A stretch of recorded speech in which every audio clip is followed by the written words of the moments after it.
کریم قزوینی جنہوں نے امیر المومنین کے بارے میں علی من المہد الی المہد کتاب لکھی،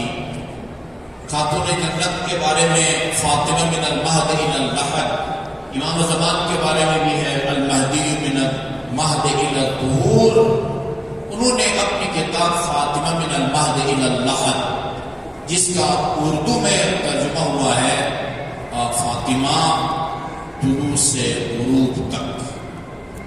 اس کے اندر جہاں خاتون جنت کے فضائل میں مختلف قرآنی آیات کو انہوں نے ذکر کیا ہے، حدیث قصہ کو بھی ذکر کیا ہے۔ حدیث قصہ کو ذکر کرنے کے بعد جہاں یہ ہم پڑھتے ہیں جب یہ 5 ہستیاں قصہ کے نیچے آئیں تو جبرائیل امین خدا کی بارگاہ میں گیا اور عرض کیا پڑھنے والے اگر اجازت ہو تو میں بھی قصہ کے نیچے چلا جاؤں لأکون معہم سادسا، اللہ کی طرف سے اجازت ملی مگر جبرائیل نے اللہ کی اجازت پر اکتفا نہ کیا، رسول خدا سے بھی اجازت طلب کی اور پھر قصہ کے نیچے آئے۔ یہاں انہوں نے 2 مرثیے کے بند لکھے ہیں، وہ میں آپ کی خدمت میں عرض کرتا ہوں اور التماس دعا۔ وہ فرماتے ہیں فیا عجبا یستأذن الامین، مسلمانوں تمہیں تعجب نہیں ہوتا جبرائیل اس گھر میں اجازت کے بغیر داخل نہیں ہوتا، فیا عجبا یستأذن الامین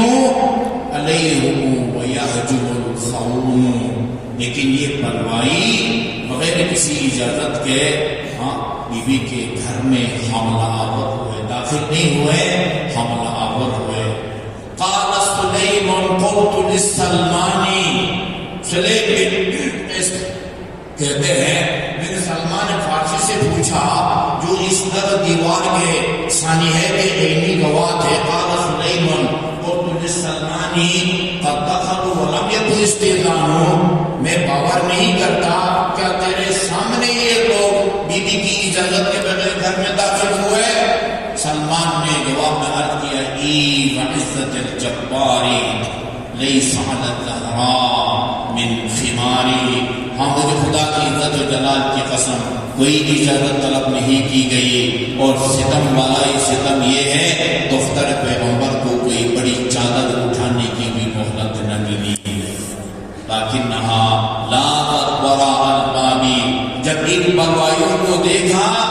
وہ دیوار دروازے کے پیچھے چلی گئی، رعایتاً للستر والحجاب، ان اجنبیوں کی نگاہوں سے اپنے آپ کو بچانے کی خاطر دروازے کے پیچھے چلی گئی۔ فلما رأوها، جب دیکھا کہ دختر پیغمبر در دیوار کے درمیان میں آ گئی ہیں، عصروها عصرتاً، اس کا مجھ میں تو ہمت نہیں ہے کہ اس کا ترجمہ کروں، اشارہ کیے دیتا ہوں، اس زور سے دھکا دیا گیا دروازے کو، کادت بنفسی ان تموت بحسرت، دختر پیغمبر کی شہادت قریب آ گئی تھی، ان تموت بحسرت، پکارا فضا کو پکارا، فاسقطت بنت الہدی واخذنا جنینہا ذاک المسمى محسنا، اس ظلم کے بعد دختر پیغمبر خود بھی زمین پر گری، وہ آقا بھی زمین پر گرے جن کا نام ولادت سے پہلے محسن رکھا گیا تھا۔ لا اضحک اللہ سنا الدہر من ضحکت وآل احمد للمظلومون قد قہروا ولا حول ولا قوة الا باللہ العلی العظیم الى روحہ وارواح المؤمنین والمؤمنات نہدی للجمیع ثواب الفاتحہ۔